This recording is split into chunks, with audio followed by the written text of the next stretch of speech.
Bharti news, सीधा, सटीक और निष्पक्ष। नमस्कार दोस्तों, मैं हूं पुष्पेंद्र और आप देख रहे हैं भारती न्यूज़। इंडक्शन डे का दूसरा दिन लगातार जारी है और आज हमारे साथ हैं एक बहुत ही खास मेहमान डॉक्टर शंकर गोयनका। आप वाव फैक्टर के सीईओ हैं, मोटिवेशनल स्पीकर हैं, लाइफ कोच हैं और न जाने क्या क्या। सर, सबसे पहले तो आपका बहुत बहुत स्वागत है भारतीय विद्यापीठ में और भारतीय न्यूज़ में भी आपका बहुत बहुत स्वागत है। Thank you sir. सर, आज इंडक्शन प्रोग्राम का दूसरा दिन था, बच्चों के साथ एक बहुत अच्छा इंटरेक्शन हुआ है, तो कैसा लगा सर? कैसा एक माहौल कैसा बना हुआ था और क्या कुछ रहा? देखिए, मैंने कहा ना कि हर प्रतिभा अवसर के बिना बेकार है। जी। टैलेंट सब में, ये बहुत मेहनत से अलग अलग एग्जाम पास करके यहाँ पर आए हैं। जी। और चूंकि एक भारत की प्रीमियर इंस्टीट्यूशन है तो यहाँ का एडमिशन क्राइटेरिया इतना आसान नहीं है, बहुत टफ कंपटीशन है, उससे यहाँ पर आते हैं। इसका मतलब इनमें टैलेंट तो है। अब बात है कि इनको गाइड कैसे करें। जी। ये जो पाना चाहते हैं उसका रास्ता कैसे दिखाएं। जी। तो वही प्रयास आज और वही कोशिश में जब भी यहाँ आता हूँ यही करता हूँ कि जो आज का यूथ है उसको हम गाइड कैसे करें, उसको मोटिवेट कैसे करें, उसको ठीक रास्ता कैसे दिखाएं। I feel that is very important और ये बच्चों के साथ किया।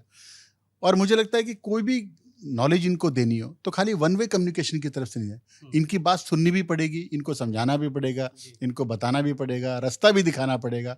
और आपने देखा प्रोग्राम के बाद में इतने सारे बच्चे मिलने आए क्योंकि शायद उनको कहीं ना कहीं मेरी बात कन्विंसिंग लगी, ठीक लगी, and I am sure they will do very good in life.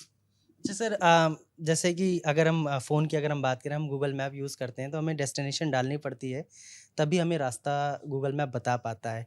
वैसे ही हमारे जीवन में भी हमें पता होना चाहिए कि हमें कहाँ पहुँचना है, तभी हम एक बात डिसाइड कर सकते हैं। इस पर आपकी क्या राय है? नहीं, ये तो इम्पोर्टेंट है। आप ट्रेन में सफ़र करते हैं, जब आप टिकट लेने जाते हो एक ही बात पूछता है कि जाना कहाँ है। और हम 70 साल जीते, हमें मालूम नहीं हमें जाना कहाँ है।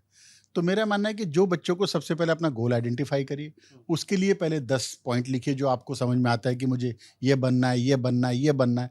1-2 दिन का आराम दीजिए, फिर वापस से 10 क्वेश्चन के साथ दोबारा बैठिए, क्या मैं यही बनना चाहता हूँ, क्या मैं यही करना चाहता हूँ, क्या यही मेरी मंजिल है। फिर 10 में से 5 करिए, 5 में से 3 करिए, 3 में से जो आपको लगे नहीं यही कन्विंसिंग है, तो आपको अपने आप रास्ता मिलेगा। अच्छा, मोटिवेशन का बेस्ट सोर्स जहाँ से, मतलब अगर हम कभी डिमोटिवेट हो रहे हैं, कभी रास्ते से भटक रहे हैं, तो मोटिवेट कैसे हों, अपने बैक टू ट्रैक कैसे आएँ?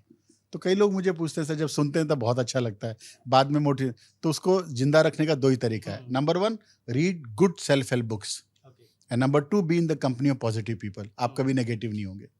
ना हम पढ़ते हैं, ना हमारी कंपनी ऐसी होती जहाँ पे हम दिन भर नेगेटिव बात करेंगे, तो जो बात करेंगे वही आपको मिलेगा। हमें तो टाइम ही नहीं मिलता है। तो मुझे लगता है कि बी पॉजिटिव, और ईश्वर आपको वही देता है जो आप चाहते हैं। ईश्वर का काम है तथास्तु बोलना। आप अच्छा मांगोगे अच्छा मिलेगा, बुरा मांगोगे बुरा मिलेगा। So be in the company of positive people and read good self help books. That is the only मंत्र of to be successful. Sir, हम अभी एंटरप्रेन्योरशिप की बात कर रहे थे, तो एंटरप्रेन्योरशिप के बारे में जो एक आंकड़ा मुझे समझ में आता है कि अगर 10 लोग शुरू कर रहे हैं तो 5 या 8 लोग लगभग आगे आने वाले 5 साल में बंद कर देते हैं उसे, क्योंकि सक्सेस नहीं मिलती है या कोई अदरवाइज रीजंस होते हैं।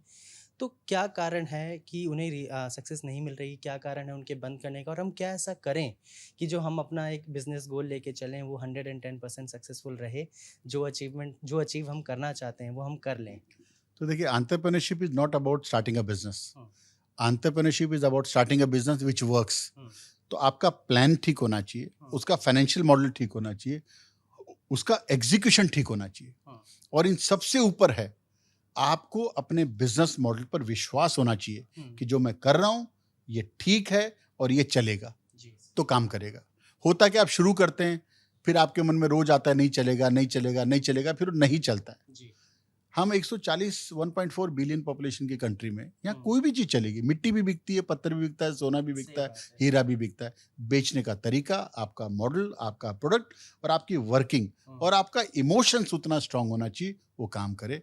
I am sure you'd be successful. अच्छा सर, एक आखिरी सवाल रहता है मेरा, लाइफ हो या बिजनेस, रिस्क बहुत ज़रूरी है और हम सभी ये बात समझते हैं, लेकिन जो एक हद होती है, टू विच एक्सटेंड कहाँ तक हम रिस्क ले सकते हैं, इसको हम कैसे थोड़ा सा आइडेंटिफाई करें? रिस्क की कोई डेफिनेशन नहीं है सर। आप काम करेंगे गिरेंगे, काम करेंगे, आप रोड पे चलेंगे तो ट्रैफिक मिलेगा, घर में बैठे ट्रैफिक कहाँ से मिलेगा। तो जब आप काम करेंगे तो आपको सफलता भी मिलेगी, असफलता भी मिलेगा, और सफल होने के लिए असफल होना बहुत इंपॉर्टेंट है। तो और दूसरा, आप रोटी खा रहे हैं, आपका काम चल रहा है, वो बेहतर से आप पहले दिन ही, जैसे अभी बच्चों ने कहा मैं 100 करोड़ कमाना चाहता हूँ ना, 100 crore is not overnight journey. You first achieve 1,000, then 10,000, then 10 lakh, and then one. It goes like this. आप अभी पढ़ रहे हैं, फर्स्ट ईयर में आए और कहते हैं मेरे पास 100 करोड़ होने चाहिए, तो you have to have a realistic plan. Then you need to work for that plan, and then you achieve 1 mile, then second mile, then third mile, then fourth mile, and so आपका programme realistic होना चाहिए, आपकी approach realistic होनी चाहिए. जी. आपको जो भी business करना है उसके प्रति आपको ग्राउंड रियलिटी पता होनी चाहिए. जैसे मैंने बच्चों को कहा कि आप इंडस्ट्री में जाइए, विजिट करिए, जी. बात करिए, लोगों से मिलिए, उनका एक्सपीरियंस समझिए, फिर उस चीज को लाइए. समझो आज कोई भी काम कर रहा है, ऑलरेडी पहले कोई कर रहा है ना, एक लड़की आपके यहाँ बेकरी कर रही है, तो यहाँ बहुत लोग कर रहे हैं, तो आपको लगता नहीं मेरा आइडिया ठीक है, ये ठीक नहीं है. आप पहले जाइए, 10 लोगों से मिलिए, बात करिए, उनकी सफल असफलता पूछिए, उसको ठीक करिए, और जो बाजार में नई चीज है, कॉन्सेप्ट सेलिंग है, उसको आप उस तरीके से पैकेजिंग करके दीजिए, लोग लेंगे.